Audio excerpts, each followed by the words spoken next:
I believe that peace stands on two pillars. And these two pillars are both essential. You can't have peace with one without the other. And the two pillars are justice and forgiveness. I think too often we forget the element of justice, and we concentrate too much on getting beyond the past, accepting what's been going on. But if you don't have justice, people are still going to be feeling the resentment. They're going to be passing on this resentment from one generation to the next generation. This is going to crystallize into hatred. You have to have justice. But I think that our religious leaders very often fail to take this whole issue seriously.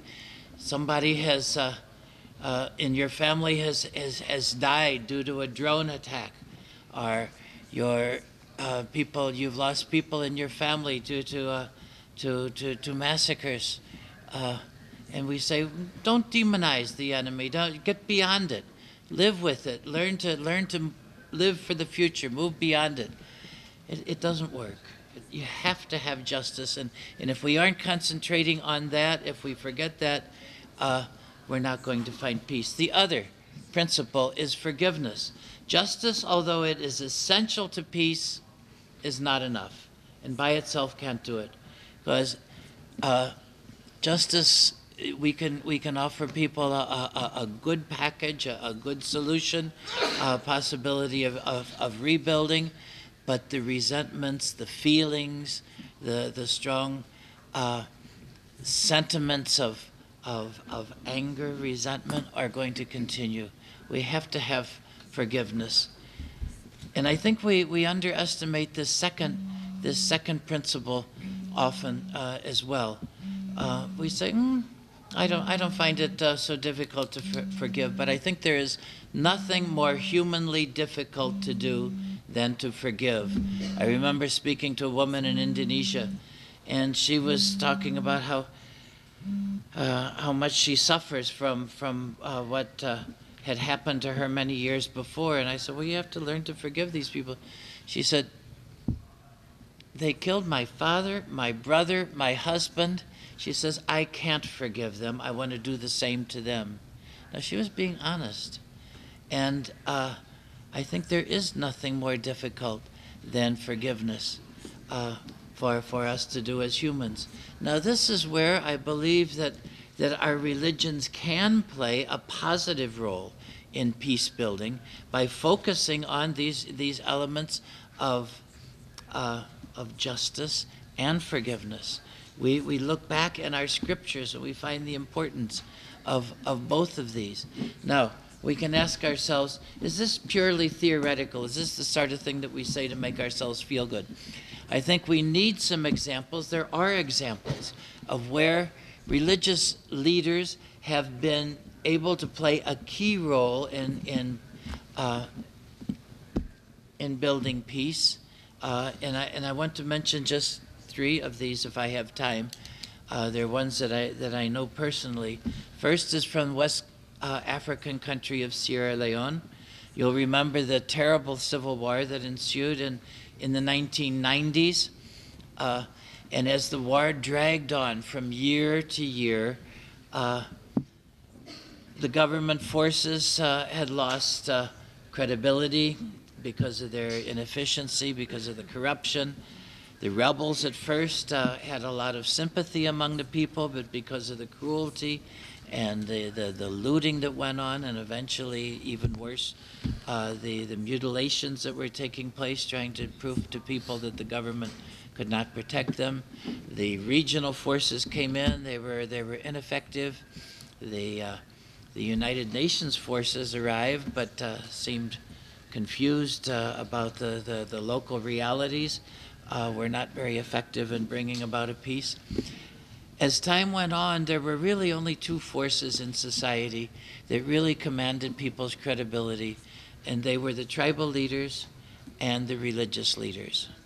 Now, the religious leaders had pretty much known each other through the the interreligious forums, through the dialogue that had been going on in the previous years. And it was they who were able to use their social mobility. In the mornings they could meet with a farmers union, and in the noontime they could meet with women's organizations. In the evening they could meet with the army or the politicians, and they were the ones who really brokered the peace that is still lasting in Sierra Leone until today. Now, they were only able to do this because they were able to work together, and they were only able to work together because they knew each other. And we'll see another example of this, turning to another very different part of the world, the southern Philippines. You remember the terrible clashes that took place between Christians and Muslims in the southern Philippines in the early 1970s, and the liberation movement, the MNLF, that grew out of this. Well, peace talks dragged on once again for year after year, and finally a peace agreement was reached. Well, nobody liked it.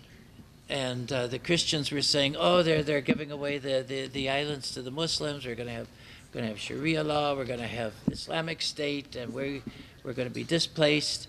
And they were very unhappy. Muslims were just as unhappy. They said it's all paper benefits. We're not maybe some of the civil servants and the landowners and the important politicians, they're going to benefit from it, but there's nothing in here for the ordinary Muslim. And so nobody liked the agreement, which was full of holes and had a lot of problems connected with it. It looked like this, that things were going to drag on for another long, long time. And the religious leaders came together. They said, if anybody's going to sell this to the people, it's going to have to be us. So they formed what they called the Bishops' Ulama Forum. And it's been meeting every 3 months since that time. Now I think it's 16 years, if I'm not mistaken.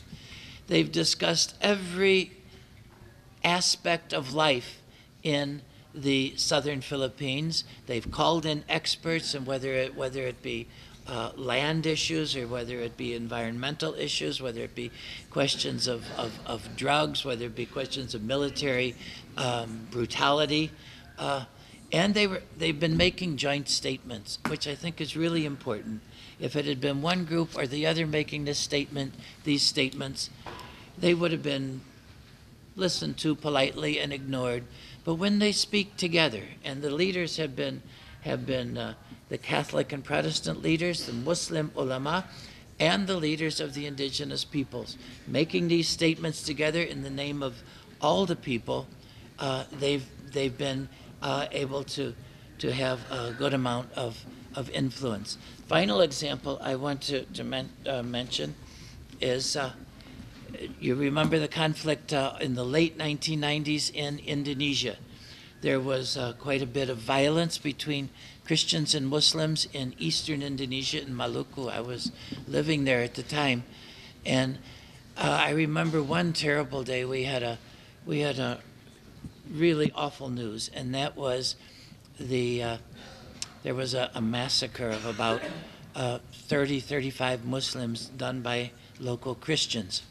And everybody thought, this is going to really be a conflagration. It's going to spread from one island to the other, and the whole place is going to explode. At that point, the religious leaders, Muslim, Christian, Buddhist, Hindu, who knew each other already and had an opportunity to trust each other and believe each other, they said, we'll go on television together and make a statement saying people to stay in your homes, don't go down on the streets, don't pick up weapons. Christianity doesn't teach violence. Islam doesn't teach violence. Buddhism doesn't teach violence. Hindus don't teach violence. And it took a while to bring about peace. But we didn't have that conflagration, and I think we really would have, because the feelings were really strong. So when we're talking about peace, I think we don't don't skip ahead to the absolute peace that is the ideal society that we want to have together. That every element at bringing even a partial peace is a step forward. Finally, I conclude with when the government and the local leaders were trying to bring peace to the parts of central and eastern Indonesia, who did they call upon? Once again, it was the religious leaders. And I can remember in the mosques and in the churches in the east, there were prayers. There were prayers every day. People were accompanying their leaders in trying to build peace. And I remember the day when finally the Malino Accords, which established the peace in the two instances, the Allahu Akbar from the mosques and the church bells ringing constantly. It was a reminder that religious groups, religious leaders, religious believers, when they work together, they can make a positive contribution to peace. Amen. Thank you.